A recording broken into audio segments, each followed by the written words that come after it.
between the reaction with alcohol, which is ethanol, and the reaction with acetone is that in acetone it involves only 3 steps, whereas for ethanol, you had seen it in the previous video that it involves 4 steps. So the first step, the intermediate sodium hypoiodide, NaOI, is formed.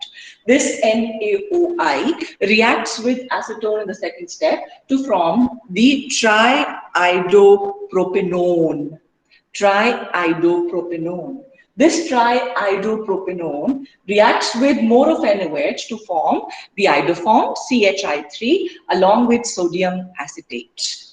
So if you write the overall reaction, it is acetone, iodine and NaOH reacting to form iodoform, sodium acetate, sodium iodide and water as the products. Iodoform gets precipitated as a yellow-colored precipitate, whereas the other remain dissolved in water. So you can again filter it and weigh it, dry it and calculate the percentage yield and note down its melting point.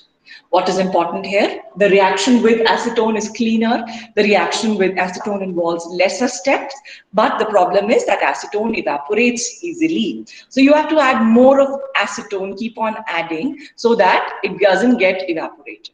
The problem with ethanol is there is impurity in ethanol. So yes, the reaction would take place a little slowly and it involves more than 3 steps. That is, there is one more step is added where the alcohol gets converted into aldehyde, acetaldehyde in the first step.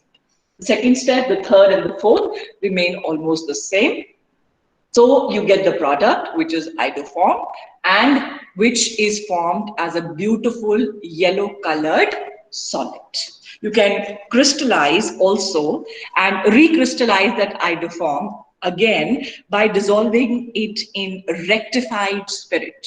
So you take the dried iodoform, which is a powder in the powder form, you dissolve it in rectified spirit, and then what you do is, and then you heat it over a water bath, and then is fitted with a condenser so that the ethanol does not evaporate.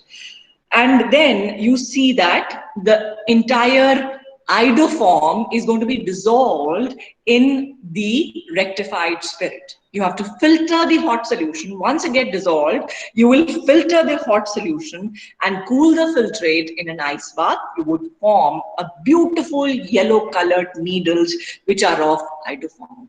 So this is the same way which you can recrystallize the iodoform which you have prepared by the following reaction, and you would end up with the beautiful yellow-colored crystals of yellow-colored needles of iodoform. Again, you will weigh it. So every time you recrystallize your product, you're going to lose some of it. So you would find that the percentage yield of the compound after recrystallization would be decreased. That is very obvious because you would lose some compound and also lose the impurities if they are present. So the percentage yield will go down, but there's no need to worry. So what is normally done is you note down the percentage yield before recrystallization and after. So you can have a comparison how much of the compound has been lost, how much of the impurities were present, and what is the final percentage yield of the compound that has been prepared, which is a pure iodoform. After that, you will note down its melting point and write it down, which will, if there is a sharp melting point, it is very clear that the iodoform prepared is absolutely pure. So I think this is very clear. The preparation of iodoform using either ethanol or acetone.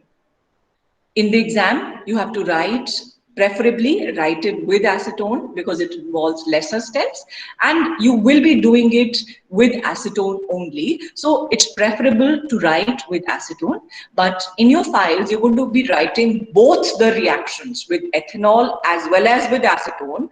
But for the exam point of view, you can write it with any one.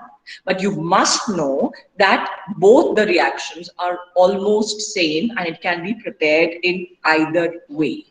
So I think it is very clear the preparation of iodoform.